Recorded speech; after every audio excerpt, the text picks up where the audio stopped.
RLP. C'est Maurice Méliès dans l'émission « Mêliez-vous de ce qui vous regarde, mais surtout écoutez-moi ».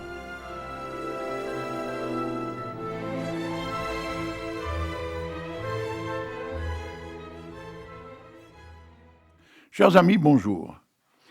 Il y a un super soleil. Mais ce matin, il faisait glas-glas, comme on dit les Parisiens. Je me les ai caillés, alors je ne vous dis pas quoi, les doigts. Bon, allez, les doigts, oui. Et alors, je vous ai préparé un petit cadeau. Ouais, j'appelle ça un petit cadeau. Figurez-vous que j'ai des livres qui n'ont été tirés qu'à 45 exemplaires, imprimés par Jean-Luc Thuillier sur différents personnages avec différents textes. Et là, on a le Noël Philodeau, ça s'appelle Notes sur l'art, c'est-à-dire qu'il parle des arts, mais d'une certaine façon. Voilà. Et vous allez voir, c'est très intéressant. Alors, je vous préviens que ce livre, il a 45 exemplaires, il vaut une fortune. Bon, parce que c'est rare, un livre. Alors, remarquez, j'en ai bien, il a un seul exemplaire. Je vous expliquerai pourquoi, mais vous le savez, je vous le dirai. On en reparlera quand je vous lirai un poème de ce bouquin. Alors, l'art est un champ souterrain qui se cultive dans le fond de nous-mêmes, qui s'accroche, ou pas, à notre élan, à nos gestes, à notre parler de chaque jour. Tout artiste doit faire chanter avec toujours plus de force ce qui l'habite, ce qui se transforme, se poétise à sa vue. Ma propre vision des choses vibre au-delà du cadre, habite mon état intérieur et fait parler, interprète ce que je ressens au-delà d'un visage, d'un paysage, d'un groupe. Les gestes, les expressions, les formes me parlent, se mélangent et deviennent pour ma part unité. Je vois un personnage se transformer, porter en lui sa maison, la nature qui lui parle, son monde personnel et autour de lui ce qui explose dans son propre champ. Je cherche aussi une matière qui m'attire, afin d'interpréter avec plus de force et de vue ce qui me gifle, m'enlace, me caresse, de préférence une matière. Une matière travaillée, badigeonnée par le temps, couronnée de vie, et qui fait l'écho en moi-même. Un beau papier blanc, une belle planche m'intéresse, moi. Tout tableau peut être transformé, peut parler au-delà de l'image et peut devenir un autre tableau. Voilà. C'est beau comme raisonnement. Alors bien sûr, un gars comme Noël Philodeau, il fait plutôt des artistes de l'art brut. Donc ils ont une façon de créer des œuvres et naturellement de peindre et de voir les choses différentes. Vous prenez l'exemple de Jean-Joseph Sansfourche. Ce monsieur a fait, je ne sais pas, 4000 œuvres, au moins peut-être plus même. Et il a essayé toutes les matières possibles, tous les styles inimaginables, dans sa façon naturellement de créer en tant qu'artiste. Par exemple, il a été jusqu'en Pologne, chercher un fémur de mammouth pour en faire une statue, une œuvre d'art. Et je peux vous dire que c'était très joli, avec des couleurs très vives. C'est ça l'art brut. L'art brut aussi, c'est jamais terne, c'est toujours très coloré. Vous prenez par exemple Chessac, vous avez aussi un autre, là, comment il s'appelait, je ne me souviens plus, bon, c'est pas grave. Je connais quelques artistes de l'art brut, c'est toujours très très coloré, en tous les cas. Voilà, bon. C'était ça la belle nouvelle que je voulais vous lire. Alors, on va passer à mon bouquin que j'ai fait réimprimer. Ben oui, parce que chez moi, j'ai 5000 bouquins, et je n'ai pas retrouvé le deuxième tome de Balades politiques au travers d'un Prévert. Vous vous rendez compte j'ai dû le cacher derrière, parce que des fois, je suis obligé de mettre des bouquins les uns derrière les autres, sinon je n'ai pas de place. Comme j'ai des bibliothèques très profondes, ça me permet de doubler la profondeur, vous voyez. Et ça se trouve, il est peut-être enfoui derrière. Bon, je ne veux pas tout démolir. Ça va plus vite de le faire réimprimer. Bon, carrément. Alors, tiens, vous savez pas ce qui est arrivé? Vous savez qu'à une époque, il y a des chirurgiens qui avaient réussi à greffer un cœur de porc à un être humain. Eh bien, figurez-vous que la médecine a fait beaucoup mieux. Elle a greffé un corps humain sur un porc. Oui.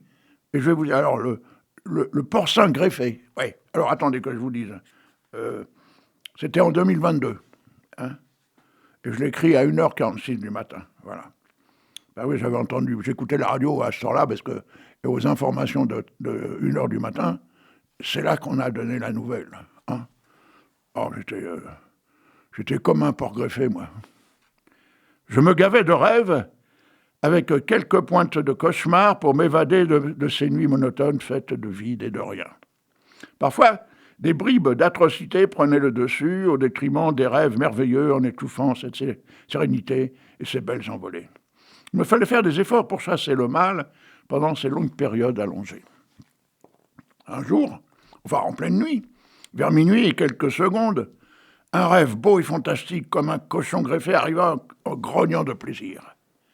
C'était un homme qui lui avait offert son cœur en lui conseillant de ne pas manger que du maïs transgénique afin de ne pas avoir de rejet, de virgule mal lavalée et de retour à la ligne.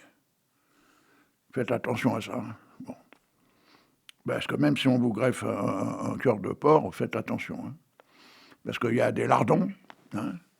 Je ne vous parle pas des petits-enfants, on dit les lardons, les petits-enfants. Non, des lardons. Hein, des lardons. Et du lard, et de la graisse. Faites attention à ça. Parce qu'un cœur plein de graisse, c'est pas bon non plus. Hein. Bon. Alors, ce rêve au petit matin fit le tour du monde sans indiquer que c'était mon rêve, à moi seul. Les médias n'avaient pas mon autorisation pour divulguer un rêve aussi beau, sentant le lard et le pied de cochon. Il me fallait intenter un procès à chaque média pour usurpation de rêve. C'était la confrérie des porcs, des tables débarrassées, qui décida de m'aider dans mes démarches pour établir la vérité. La vérité pour les futurs greffés, bien sûr. Hein. Devant autant de demandes, les porcs prirent peur. Ils redoutaient de devenir des porcs salutaires, en plus du porc salut, fromage interdit aux cochons greffés et autrui. Cherchant une solution pour réduire la demande auprès des porcheries et de leurs habitants, je pris la décision de refaire ce rêve à l'envers. Mais c'était l'erreur à ne pas faire. Ce fameux rêve prit la direction inverse et greffa un pied de porc à un cheval de bois posé dans la chambre d'un enfant. Encore une fois, la presse, toujours pressée d'annoncer des grands rêves, ne prit pas la peine de vérifier et fila une avec un titre. Un enfant se trompe en montant sur un cochon au lieu de son cheval de bois et tombe en s'étouffant dans le lisier. Vous vous rendez compte les cons, hein? Alors que c'était pas vrai. Depuis, je m'interdis de rêver et je reste debout, même la nuit, avec mon doudou serré contre moi. Il paraît que le contraire a été réalisé. Cœur de porc sur homo impatient, mais la presse n'en a rien dit à ce sujet. Vous voyez ? Alors moi, je fais un rêve. Toute la planète le sait.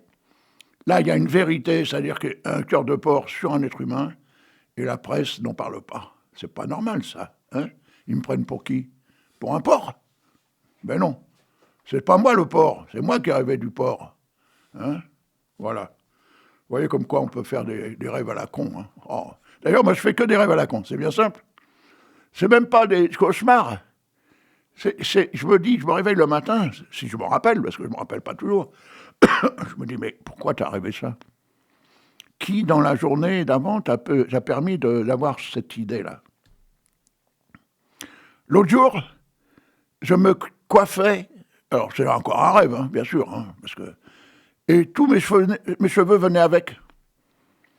Et comme des fois ma fille met des perruques, je lui ai emprunté une perruque. Mais elle était brune, sa perruque, et j'avais la barbe toute blanche. Quand je suis parti dans la rue, les mecs, ils ont dit, mais c'est une perruque qu'il a. Mais non, c'est pas une perruque. Enfin, du moins, c'est pas la mienne. Il faut faire attention hein, dans la vie, faire très très attention. Allez, pour la peine, on va passer Higelin. Adolescent, il l'a été comme tout le monde.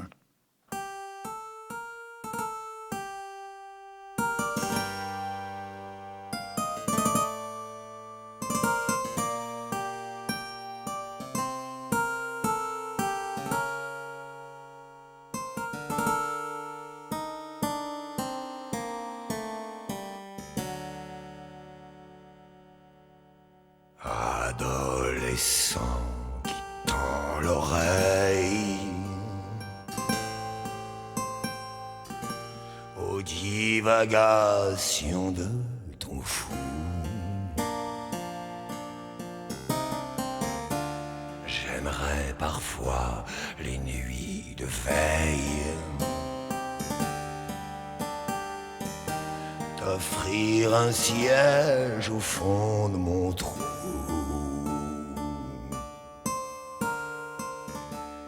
Nous débattrons des mœurs sans Chine sous les dynasties de Sin et de Chou.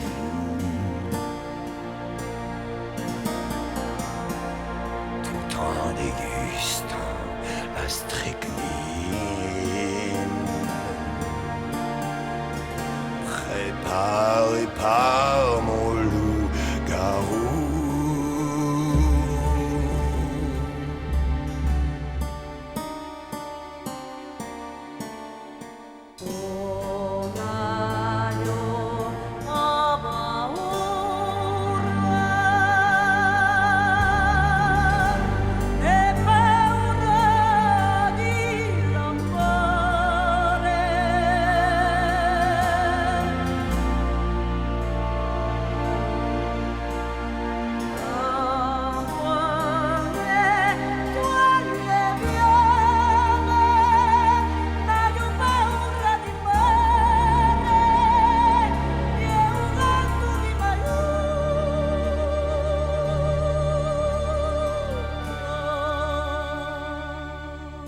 Débattrons des mœurs en Chine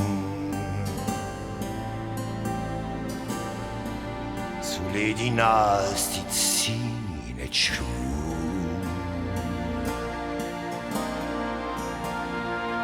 En observant de la cuisine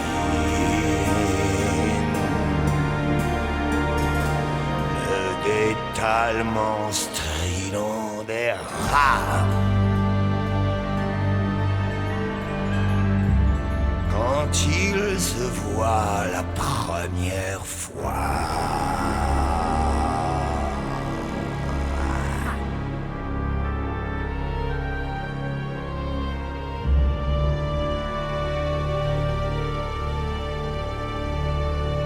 dans le miroir de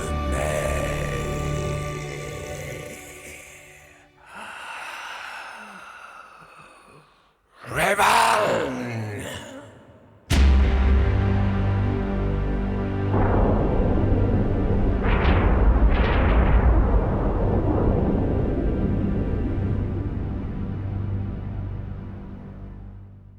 On dirait presque un opéra tellement c'est beau. Oh, Higelin, hein, un ténor. C'est beau quand même, c'est dommage qu'il soit parti lui aussi. Enfin, il a laissé quand même Arthur H, qui est pas mal dans le genre, hein, au niveau de la chanson. Et sa fille aussi, mais elle chante beaucoup moins, elle. Je ne sais pas pourquoi. Bon, peut-être qu'elle est mariée avec des gosses, elle n'a pas le temps. Hein. Elle n'a pas le temps de chanter. Alors, je voulais vous lire un poème de Prévert, La crosse en l'air. Mais je ne peux pas, il fait 40 pages, le poème. Vous vous rendez compte ? Et si jamais, à 40 pages, il me faudra plus d'une heure pour le lire. Donc ça veut dire qu'il faudrait que je rallonge un petit peu mon émission. Et ici, on est dans un endroit où on ne peut pas. On ne peut pas rallonger les émissions. On peut rallonger les pantalons, mais pas les émissions. Bon, c'est pas grave. Alors, dans le coup, pour vous récompenser quand même, je vais vous lire La batteuse de Jacques Prévert. La batteuse est arrivée. La batteuse est repartie. Ils ont battu le tambour, ils ont battu les tapis, ils ont tordu le linge, ils l'ont pendu, ils l'ont repassé. Ils ont fouetté la crème et ils l'ont renversée. Ils ont fouetté un peu leurs enfants aussi. Ils ont sonné les cloches, ils ont égorgé le cochon. Pas le même que tout à l'heure. Hein. Bon. Ils ont grillé le café, ils ont fendu du bois, ils ont cassé des œufs. Ils ont fait sauter le veau avec des petits pois. Ils ont flambé l'omelette au rhum. L'omelette au rhum, ce serait des crêpes, mais pas des omelettes. Bon, enfin, ça, on ne sait pas, hein, peut-être que Prévert, il aime ça, lui. Hein. Bon. Ils ont découpé la dinde, ils ont tordu le cou au poulet, ils ont égorgé les lapins, ils ont éventré les barriques, ils ont noyé leur chagrin dans le vin, ils ont claqué les portes et les fesses des femmes, Ils se sont donné un coup de main. Ils se sont rendus des coups de pied. Ils ont basculé la table, ils ont arraché la nappe, ils ont poussé la romance. Ils se sont étranglés, étouffés, tordus de rire. Ils ont brisé la carafe d'eau frappée. Ils ont renversé la crème renversée. Ils ont pincé les filles. Ils les ont culbutées dans le fossé. Ah, ils ont mordu la poussière. Ils ont battu la campagne. Ils sont tapés des pieds. Tapés des pieds, tapés des mains. Ils ont crié et ils ont hurlé. Ils ont chanté, ils ont dansé. Ils ont dansé autour des granges et le blé était enfermé. Où le blé était enfermé, moulu, fourbu, vaincu, battu. C'est pas beau ça, hein? Ah, j'aime bien, moi, ils ont battu la campagne. C'est pas ce qu'on dit pour les élections. Ils battent la campagne, hein, il me semble. Bon, alors attendez, là je vais quand même vous faire voir, enfin vous faire écouter quelque chose. Alphonse Allais, ouais, Alphonse Allais. Alors je me souviens, il y avait une maîtresse, elle disait, Alphonse Allais. Et un gamin, il dit, où? Il allait où? Alors, le bon peintre. Vous voyez, on est souvent dans l'art pictural, hein, avec notre ami là, Noël Philodeau. Là, ici, Alphonse Allais. Il était à ce point préoccupé de l'harmonie des tons que certaines couleurs mal arrangées dans les toilettes de Provincial ou dans les toiles de membres de l'Institut se faisaient grincer douloureusement comme un musicien en proie de faux accords. À ce point que pour rien au monde, il ne buvait de vin rouge en mangeant des œufs sur le plat parce que ça lui aurait fait un sale ton dans l'estomac. Une fois que, marchant vite, il avait poussé un jeune gommeux à par-dessus mastic sur une devanture verte fraîchement peinte, « Prenez garde à la peinture, s'il vous plaît », et que le jeune gommeux lui avait dit « Vous pourriez faire attention ». Il avait répondu en clignant à la façon des peintres qui font de l'œil à la peinture. « Mais de quoi vous plaignez-vous? C'est bien plus japonais comme ça. » L'autre jour, il a reçu de Java la carte, à Java, l'île de Java, hein, la carte d'un vieux camarade en train de chasser la panthère noire pour la grande maison de fauves de Trieste. Un attendrissement lui vint que quelqu'un pensa à lui si loin et de si longtemps, et il écrivit à son vieux copain une bonne et longue lettre, une bonne lettre très lourde, dans une grande enveloppe. Comme Java est loin et que la lettre était lourde, l'affranchissement lui coûta les yeux de la tête. L'employé des postes et télégraphes lui avança hargneux 5 ou 6 timbres dont la couleur variait avec le prix. Alors, tranquillement, prenant son temps, il colla les timbres sur la grande enveloppe, verticalement, en prenant bien soin que les tons s'arrangeassent pour que ça ne gueule pas trop. Ouais. Visuellement, je pense. Hein. Presque content, il allait enfoncer sa lettre dans la fente béante de l'étranger. Oui, enfin, vous savez, il y a marqué local, national, étranger, hein, des fois sur les boîtes. Hein. Quand un dernier regard cligné le fit entrer précisément. Encore un timbre de 3 sous? Voilà, monsieur. Et il le colla sur l'enveloppe au bas des autres. Mais monsieur fit sympathiquement remarquer l'employé. Pardon, excusez-moi, votre correspondance était suffisamment affranchie. Ça ne fait rien, dit-il. Puis, très complaisamment, c'est pour faire un rappel de bleu. Donc c'était pour que ça fasse plus joli. Eh oui. Ben oui. Parce que c'était un artiste, hein, le bon peintre. Alors c'est ça, parce que comme il était peintre, mais qu'il faisait une œuvre d'art avec des timbres, voilà, il lui manquait une petite touche de bleu. Vous vous rendez compte quand même, hein, les artistes jusqu'à où ils vont, hein, jusqu'à envoyer des lettres à Java avec une œuvre d'art sur l'enveloppe. Alors en parlant de ça justement, j'avais un copain, malheureusement il est décédé. Tous les mois, il m'envoyait une enveloppe avec un dessin adressé à Maurice Mallier, président des hydropathes et des je sais pas quoi, des fois il mettait des grosses blagues. Et le facteur, quand il m'apportait l'enveloppe, il me disait, ça c'est votre copain qui vous envoie une... Et on commentait l'enveloppe ensemble, Des fois, c'était marrant parce qu'une fois, il m'avait mis avec Sarkozy. Et Sarkozy me demandait comment on fait pour être président. Parce que moi, je suis le président des hydropathes, vous voyez. Que des blagues comme ça. Hein. C'était sympa. Et le facteur, il se marrait bien. Hein. Alors maintenant, des fois, j'en repasse des anciennes, hein, ou certaines que je n'ai pas publiées des fois. Parce que j'ai tout gardé en numérique. Hein. Vous verriez, mes ordinateurs sont complètement bourrés de choses. Des photos, des textes, des dessins. Oh, incroyable.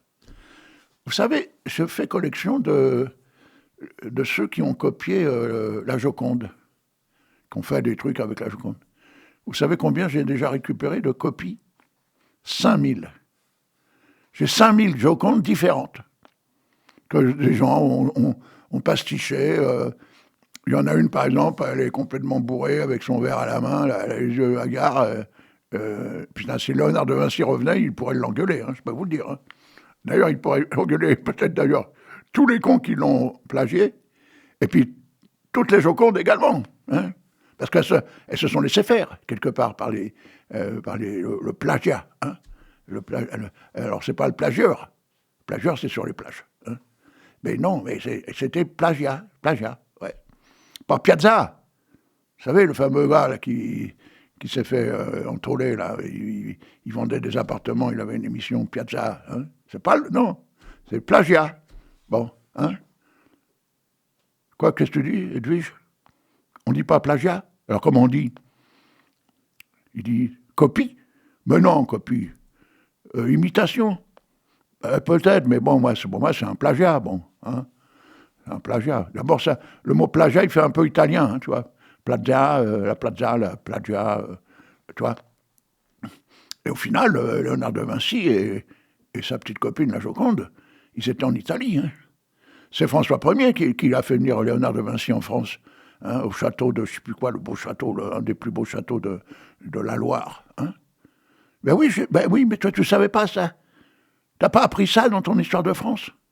Ah, mais c'est vrai que tu n'es pas en France. Tu es à Bora Bora. Ah, c'est sûr que votre histoire de Bora Bora n'est pas aussi riche que l'histoire de France. Hein. Ah, bah, ça, c'est évident. Ah, non, ne me dis pas le contraire. Ah non, arrête. Comment ça? Mais non, Charlemagne n'a jamais été à Bora Bora. Tu racontes des conneries, là. Fais gaffe, hein, moi, je vais te quitter hein, si tu racontes des conneries comme ça. Parce que moi, j'aime bien les choses nettes, la vérité, tu vois. Hein. Charlemagne, qu'est-ce qu'il a fait en 1515? Il a fait la bataille de Marignan.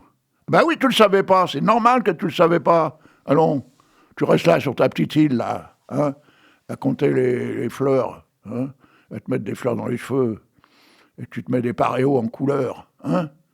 Tu peux pas mettre, comme tout le monde, un pantalon et une chemise. Ah, c'est vrai que t'es une femme, toi, oui. Ben, des robes. Ou un pantalon et un chemisier, tu peux te mettre. Bon, allez. Dans le coup, avec toi, là, je suis en train de paumer des minutes d'émission. Hein. Allez, va te coucher. D'abord, vu là qu'il est, tu peux aller te coucher. Allez, bonne nuit. Bon, alors, on était où, là, dans le coup? Parce qu'elle m'a complètement énervé, hein, Edwige. Oh là là, c'est chiant, ça. Hein. Des gonzesses comme ça. Oh là là, bon. Allez, alors. Oh, qu'est-ce que je vais vous dire, là? Il nous reste combien de temps, là? Oh, et puis en plus, tu m'as bouffé au moins 5 minutes, là. Hein? Bon, allez, Claude Mercutio. Voilà. Oh, prostituée du monde. Oh, 2023, 20h25, à la terrasse d'un café qui s'appelle l'Étoile de Montreuil. Alors lui, il est encore plus précis que moi. Et là, il l'a fait dans le TGV. Oh, toi, la femme brisée, prostituée du monde, tu offres ton amour à ceux qui n'en ont pas. Comme ils sont trop nombreux, ils doivent te payer l'illusion du rêve. Mais qui t'aimera, toi, dont nul ne se soucie, ton amour est un leurre, et devient marchandise. J'ai envie de t'aimer avec sincérité, non pour ton corps parfait, mais pour ton regard las, qui a trop vu de choses et demande merci. Tu es fille de joie, seulement pour les autres, mais ton cœur est si lourd, trop noir et douloureux. Tu es ange et démon par ta fatalité. Il te faut du courage pour assumer ton rôle. Je voudrais te sauver, ou me perdre avec toi. Oh, que c'est beau. Oh là là. Elle devait être belle, hein. Certainement, hein.